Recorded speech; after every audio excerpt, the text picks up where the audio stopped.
Welcome. You are now watching BossLady News, highlighting businesses, nonprofits, events, talent. Ladies and gentlemen, put your hands together for Miss Britt Johnson. Hello, everyone, and thank you for tuning in to BossLady News. I've got an exciting show for you, as always. We have a representative from FII, the Family Independence Initiative, Micheal Omenazu, who's going to talk to you about some of the amazing opportunities that the members have and that they're doing for the community today. Now let's get a chance to speak with Micheal Omenazu, Director of Growth and Operations. Hey. Hi, thank you. How are you? I'm good, I'm good. Please have a seat. Normally I hug my guests, so okay, next time hug? you come, yes, All right. hug it out. I always try to introduce the guests to the audience by first starting off with, are you originally from the Boston area? No, I'm not. I'm actually originally from Chicago, born and raised. Pretty proud of you, yeah. Chicago. Yeah. Woo! Well, welcome to the area. Thank How long you. have you been in the New England area? Yeah, so I've been in Boston my entire time that I've been in the New England area, and I moved about 6 years ago, and I actually used to live right up the street from here in Roxbury. Okay. And now I live on the other side of the river in Cambridgeport. Okay, well that's all right. We'll forgive you for that. I get that a lot, actually. What initially kind of got you into FII? And first, for any of you out there, why don't we tell everybody the mission of FII, the Family Independence Initiative? Yeah, definitely. So FII invests in families that are navigating poverty, and specifically the solutions that they discover on their own, right, for themselves, to lift themselves out of poverty.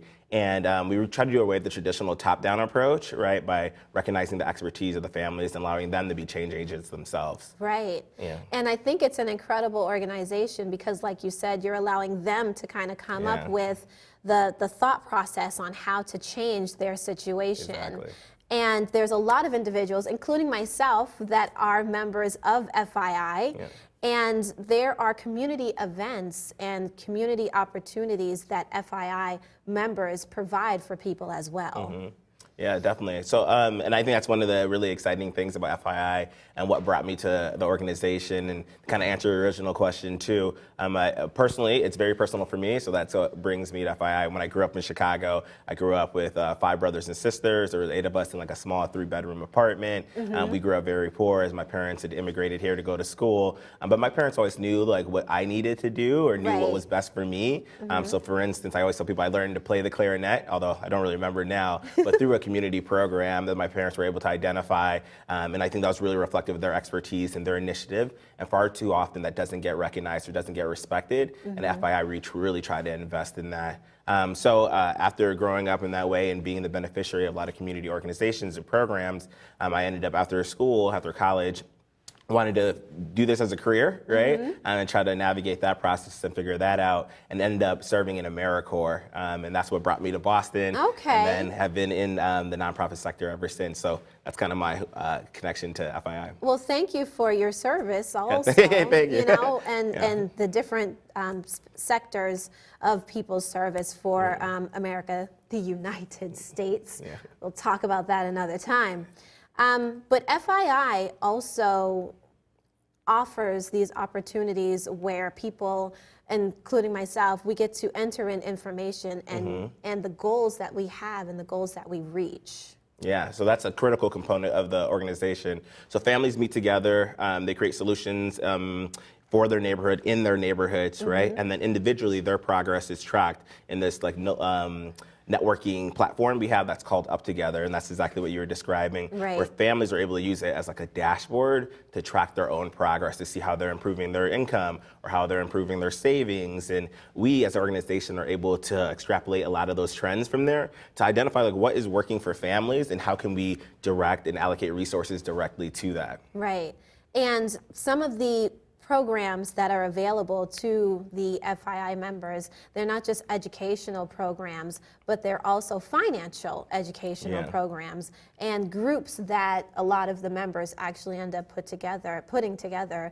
They do revolve around building their economic status, and I think that's amazing. I know that FII was founded by a Hispanic gentleman, and his ability to see that with resources, the low-income households are actually able to raise their own income. And I think that was, like you said, kind of a resource that we don't really see in our own people, that we have resources. Yeah, exactly. The gentleman you're describing is Mauricio Lynn Miller, who was awarded a MacArthur Genius for a lot of this work. And it started back with him in the Bay Area, where he was working with the organization and getting youth who were like court-involved jobs. And he had a case where he had two young Latino males, actually, who were looking for a job, and he could only offer a job to one of them. And he ended up offering to the one who was involved in the robbery, and that youth said to his friend that you should have been on that robbery with me, you would have gotten this job. And he thought that was like a very weird and distorted way of like doing this kind of work. We're kind of rewarding need, or you need to demonstrate this need or deficiency, as opposed to investing in the initiative that families have. So what he did was started FII really as like a research project of, because the mayor at the time, Jerry Brown, who is now the governor of California, came to him and said, Mauricio, if this is not working, what would work? And he said, I might not know, but I know our mothers would know. I know our families would know. So we should be looking to them. And then that's how the research project started. And it was really like, okay, what happens if you were able to invest in this initiative and provide these resources, kind of like you were describing? Because what we see is that when you get to a certain part of the income bracket, that there are investments made in like your well-being, right? So for instance, the example is retirement matching. Your organization, you can put away funds into your retirement account, they'll get matched. And we're like, why can't we do that for other folks who are on the different ends of the income bracket? And we know that that's really the only difference between low-income families and upper-income families, really just access to capital. So that's what FII tries to do, like you were describing, is provide direct access to that capital or to these flexible funds or these resources that really matches the initiative that the families are setting for themselves in terms of their own goals. Right. We're going to cut to a brief PSA, and when we come back, we're going to be still on set with Micheal Omenazu talking more about FII and the wonderful things that they can do for the members and the community. We'll be right back. Teresa Jones-Diaz.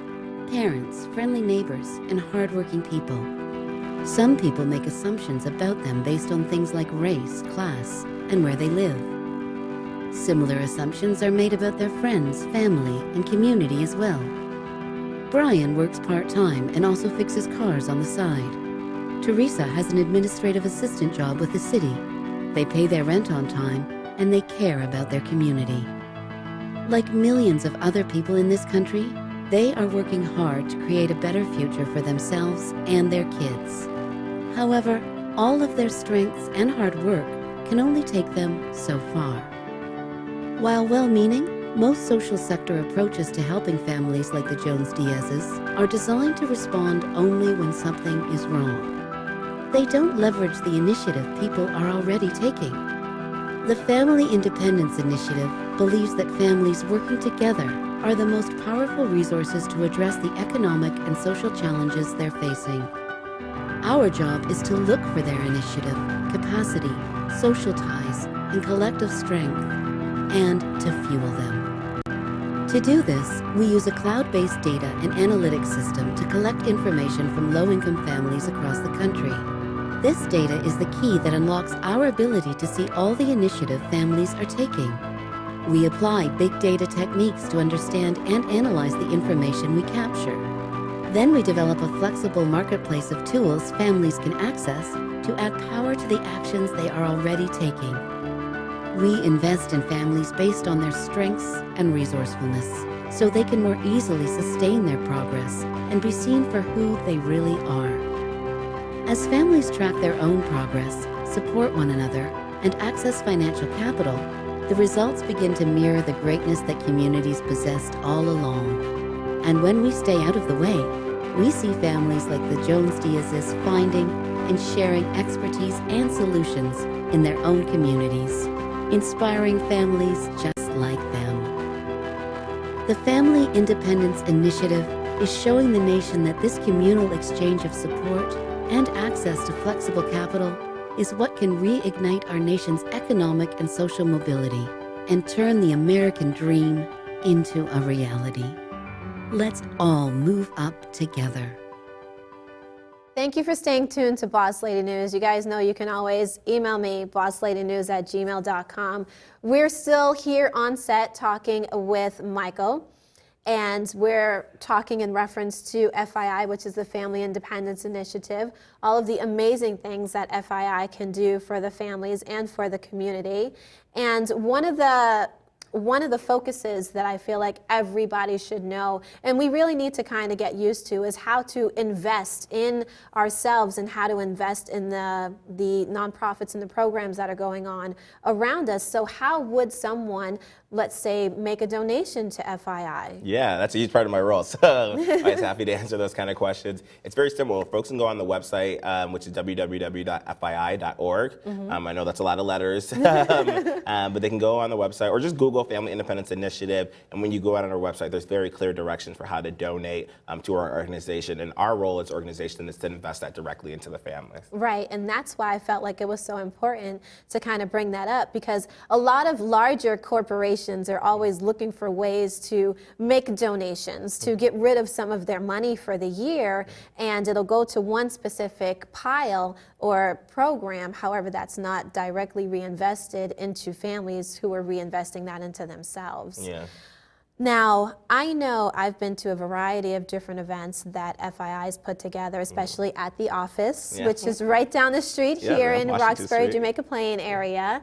And I never actually knew, are all of these events, maybe I guess outside of the office, are those open to the general public? Yeah, it usually depends on the specific circumstances of the event. We always defer to the families because they're the ones who are taking the lead in coordinating those events. But a lot of them usually are open to the public, and I think that's really reflective of the kind of initiative that our families take. They're very community oriented and they're huge on engaging the community. So for instance, just a few weeks ago, you mentioned, we had talked a little bit about the election earlier, and they were doing events around the election to get people involved or informed of the different ballot questions, or directing people where they can go to vote and registering them to vote. And that was a good example of how they're engaging the community in that way. So usually a lot of the events are open to the public, and it just really depends on the event. Right. So let me know before we're done with our conversation, what can we do for FII in its building, in its growth? Yeah, a huge part of our model is really just advocating for this approach, right? And it's kind of shifting how we perceive low-income families. So the first thing people could do is think more, or try to find the strengths of the low-income families, and because we're trying to shift this narrative around them, all the different negative connotations that come with being poor. And really, we want folks to recognize and see the initiative that families have, and then also to learn more about the work that we're doing, specifically learn more about our families. Because again, it's not about me, it's not about our organization, it's about these families who are taking the lead in their communities. So go on our website. Check out our Facebook, like us on Facebook, like us on Instagram, any social media. Yes, you guys are they're on Instagram. I found them on Instagram. So that's another way to do it. And then obviously you mentioned there's opportunities to donate to the organization as well. So really we're just trying to amplify the amazing work that our families like you are doing. In any way folks are interested in supporting that, we're open to it. Awesome. So last question, as an FII growth and development individual, for the families, do you see a real progress in what's going on? I've got to say, I guess even for myself, that it takes a lot of due diligence as a FII member who's putting together an event, who is reaching out to other individuals. It takes a lot of due diligence and determination to actually get these things going and make them successful.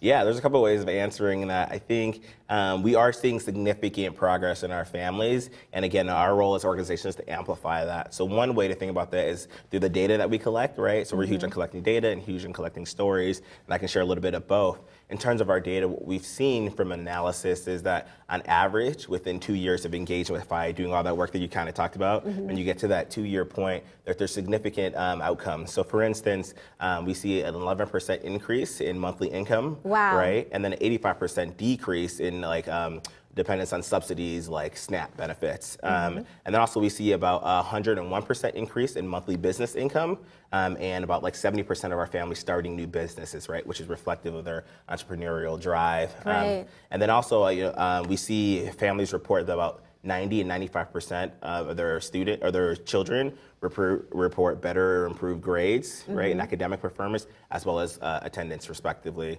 And then one of my favorite stats is how families usually come to FII with about $19 in their savings account, and within that 2 years, they're able to grow it to about $1,000. And then in terms of their liquid assets, go from 24 to 2,000. So like these are statistical indicators of like how our families are doing. But also there's all the community events that we talked about earlier, some of the intangible things. So we see significant progress from our families. Right, that's amazing. And I'm excited to be a member. And I know that some of the other people within my group are definitely excited to be the members. And one of the things you just mentioned was how their bank accounts grow. And they learn this financial education that they didn't learn before, because it's not like schools are teaching finance even to our young people, which is so important, especially with the new president that we have. Being an entrepreneur and knowing how to manage your business and manage your money is so important. Yeah, definitely. Yeah.